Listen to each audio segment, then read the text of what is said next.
Investigasi mendalam dilakukan pasca jatuhnya korban tewas dalam pemusnahan amunisi tidak layak atau kadaluarsa di Garut, Jawa Barat.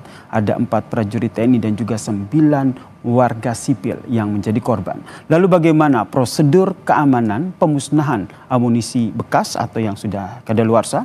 Kita bahas bersama dengan Penasihat Khusus Presiden Bidang Pertahanan Nasional, Jenderal Purnawirawan Dudung Abdurrahman, dan juga Direktur Eksekutif Amnesty International, Mas Usman Hamid. Selamat petang semuanya. Selamat petang. Saya ke Pak Dudung dulu. Pak Dudung, apa Pak. saja informasi yang sudah Anda dapatkan terkait dengan insiden ledakan amunisi kadaluarsa yang menyebabkan ada 4 TNI dan juga 9 warga ini?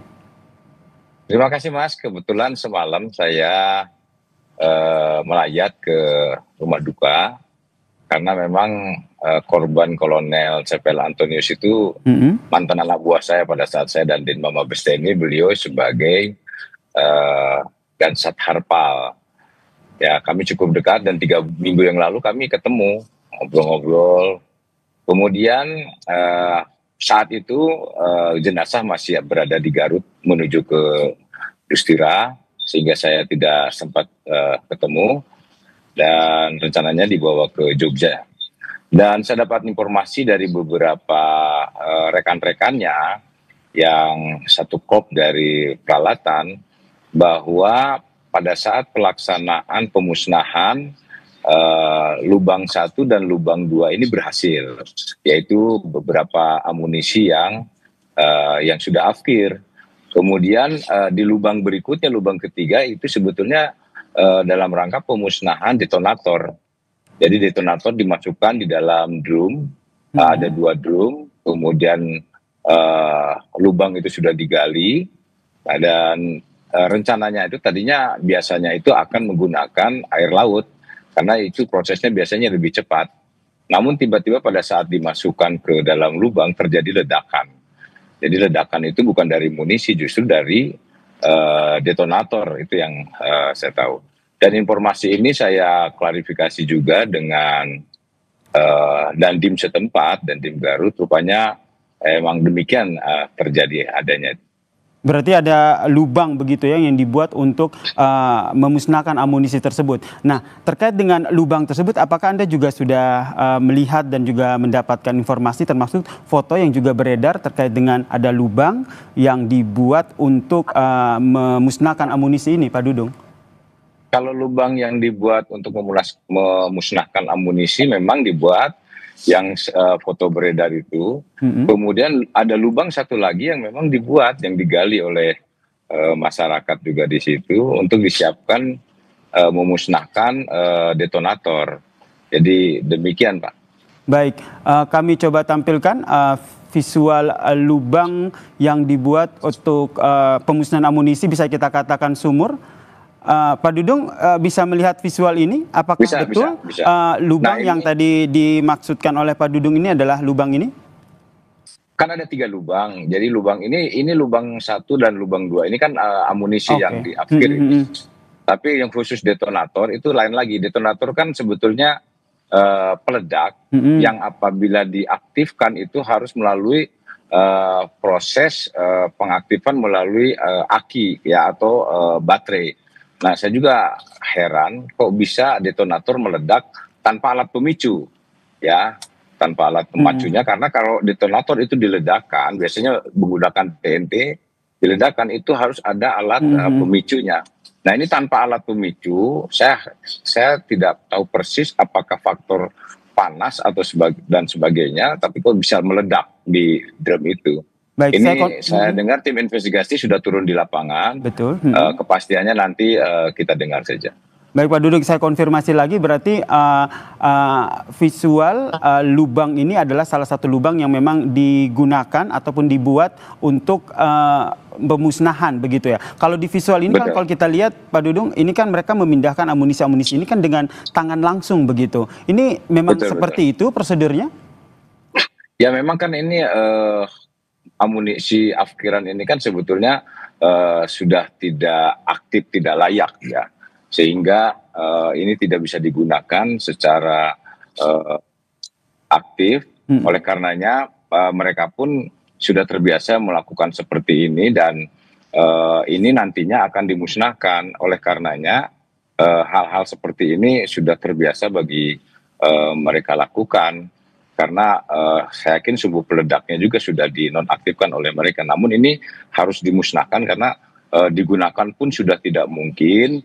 Oleh karenanya jalan satu-satunya harus dimusnahkan dengan cara seperti itu. Baik, saya ke Mas Usman Hamid. Mas Usman Hamid, yang jadi sorotan adalah terkait dengan keterlibatan warga sipil begitu. Apa yang Anda lihat dari keterlibatan warga sipil dalam pemusnahan amunisi yang akhirnya mereka pun jadi korban tewas?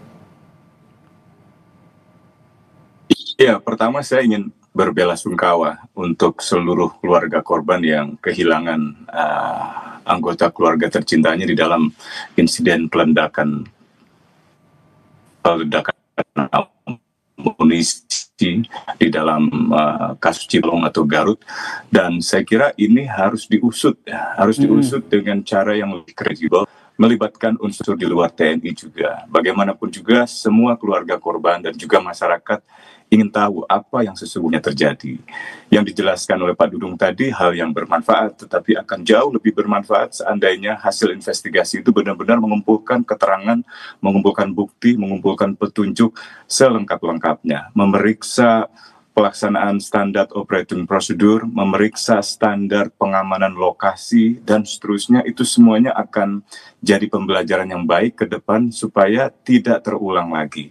Mengenai pelibatan warga sipil, ini juga harus diperiksa. Mengapa warga sipil atau warga biasa misalnya juga ikut dilibatkan di dalam katakanlah pemusnahan amunisi, pemusnahan detonator atau pemusnahan bahan-bahan yang dianggap sudah afkir gitu. Nah, tadi kita mendengar keterangan dari TNI, misalnya Kapuspen kalau tidak salah, menjelaskan bahwa pelibatan warga sipil itu karena mereka sedang mencari serpihan logam. Nah, pernyataan seperti ini sebenarnya pernyataan yang terlalu tergesa-gesa, terlalu terburu-buru, sehingga ada kesan menyalahkan warga biasa yang masuk ke wilayah pemusnahan untuk mencari katakanlah serpihan logam yang bisa diperjualbelikan. Nah, di sisi lain, keterangan semacam itu justru memperlihatkan TNI tidak profesional, memperlihatkan bahwa proses pengamanan area, proses pengamanan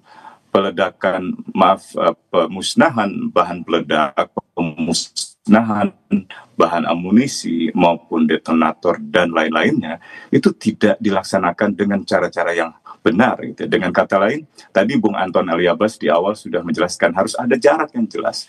Nah, di dalam hukum-hukum humaniter itu disebut sebagai jarak humaniter. Jadi keberadaan pasukan perang saja itu harus punya jarak yang jelas dengan komunitas penduduk warga sipil gitu. Apalagi dalam kasus ini menyangkut bahan-bahan amunisi atau bahan-bahan peledak yang berisiko tinggi. Tentu kita mengerti bahwa bahan-bahan itu adalah bahan-bahan amunisi yang sudah kadaluarsa. Tetapi pengalaman telah menunjukkan, sejarah juga telah menunjukkan dari Perang Dunia Pertama, Perang Dunia Kedua, bahkan ranjau-ranjau yang dipandang sudah daluarsa saja itu masih membuka kemungkinan adanya ledakan. Jadi, berarti menurut Anda, Mas Usman, adanya keberadaan warga ini menunjukkan ketidakprofesionalan TNI dalam menerapkan prosedur pemusnahan amunisi. Ini yang ingin saya tanyakan kepada Dudung. Baik, begini Mas, memang saya dapat informasi pun, inilah kebiasaan-kebiasaan yang sering dilakukan, dan menurut saya ini perlu kita evaluasi. Karena memang apapun kalau melibatkan masyarakat, saya mendengar informasinya bahwa pelibatan itu pada saat penggalian lubang biasanya dimanfaatkan oleh masyarakat. Namun menurut saya memang seharusnya ini perlu kita evaluasi bahwa apapun yang dilaksanakan dalam rangka pemusnahan itu dilaksanakan sesuai dengan ketentuan. Artinya siapa personil yang terlibat, baik sipil akan ada PNS-nya maupun TNI-nya. Ya mereka saja langsung yang melakukan yang sesuai dengan surat perintahnya. Nah ini kalau sudah seperti ini baru nanti akhirnya jadi muncul hal-hal yang memang perlu kita investigasi. Memang Baik. betul masyarakat di sekitarnya, saya mendapat informasi kalau sudah terjadi ledakan yang amunisi, itu serpihan-serpihan itu mereka saling rebutan, tetapi itu di luar konteks di dalam prosedur kalau menurut saya. Baik. Sehingga menurut saya TNI harus mengevaluasi bahwa ke depannya yang terlibat di dalam proses pemusnahan itu harus sesuai dengan surat perintah yang melaksanakan. Masyarakat tidak boleh lagi untuk dilibatkan, demikian. Jika sesuai dengan prosedur memang masyarakat tidak dilibatkan atau tidak berada di lokasi. Lantas mengapa pada saat pemusnahan ini ada masyarakat yang berada di lokasi? Prosedurnya akan seperti apa sebenarnya dalam pelaksanaan ini? Ini yang ingin saya bahas lagi bersama dengan Pak Dudung dan juga Mas Usman Hamid. Tapi usai jeda berikut ini tetaplah bersama kami di Kompas Petang. Untuk mengumpulkan puing-puing pasca pemusnahan amunisi ini. Apakah selama ini juga sepengetahuan Anda memang keterlibatan warga ataupun keberadaan warga ini kerap terjadi? Ya memang saya mendengar dan saya sering juga di daerah latihan itu warga itu pasti memanfaatkan kalau kita latihan nembak itu kan plongsong-plongsong itu kan kuningan itu kan bisa dijual oleh mereka itu. Dan ini memang ke depan harus kita tertibkan. Tidak serta-merta memang pada saat latihan, setelah kita selesai latihan pun mereka tuh masyarakat berbondong-bondong untuk mencari serpihan-serpihan seperti itu. Nah memang ke depan harus kita evaluasi bahwa prosedur di dalam pemusnahan itu jangan sampai melibatkan masyarakat lah. Walaupun masyarakat itu dalam proses penggalian itu diberi upah dan sebagainya, tetapi ini untuk mengantisipasi jangan sampai terjadi hal-hal yang terjadi seperti kemarin. Nah, ini diberikan upah seperti apa izin Pak Dudung? Ya pasti kan mereka menggali itu kan pasti adalah dikasih untuk upah masyarakat karena menggali sumur dan sebagainya itu. Berarti memang keterlibatan dari warga sipil ini juga memang sejak dari awal ya, termasuk membuat lubang, kemudian mereka juga ikut mencari puing-puing pasca pemusnahan amunisi. Ya bisa jadi seperti itu karena memang keterbatasan personil, kemudian kita penggalian itu kan memerlukan cangkul dan sebagainya, biasanya selama ini menggunakan masyarakat. Tetapi pada saat proses pemusnahan itu masyarakat jauh dari mana-mana dan sebelumnya juga pada saat akan pemusnahan itu jauh-jauh hari sebelumnya itu kan mereka tuh kurang lebih sekitar 2 minggu ada di sana itu. Nah kemudian ada himbauan biasanya pada saat kita latihan, apalagi ini pemusnahan. Nah saya juga belum monitor kok sampai terjadi ada pelibatan masyarakat yang cukup banyak, dari 13 ada 9 masyarakat yang dilibatkan. Mas Usman melihatnya seperti apa? Nampaknya pelibatan ataupun keberadaan warga sipil ini memang sudah kerap terjadi pada saat pemusnahan amunisi. Apakah Anda melihat di sini ada kelalaian ataupun pembiaran terkait dengan pelaksanaan prosedur pemusnahan amunisi? Ya, yang pasti itu kecerobohan, itu memandang remeh proses pemusnahan amunisi.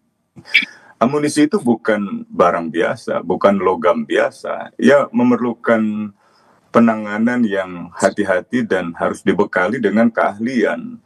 Tidak mungkin misalnya seseorang yang tidak punya pengetahuan sama sekali tentang bahan amunisi lalu menangani proses pemusnahannya, itu sangat berbahaya. Bukan hanya masyarakat sipil atau masyarakat biasa, tapi juga anggota TNI. Tidak semua anggota TNI kan dibekali pengetahuan dan keahlian untuk menangani amunisi.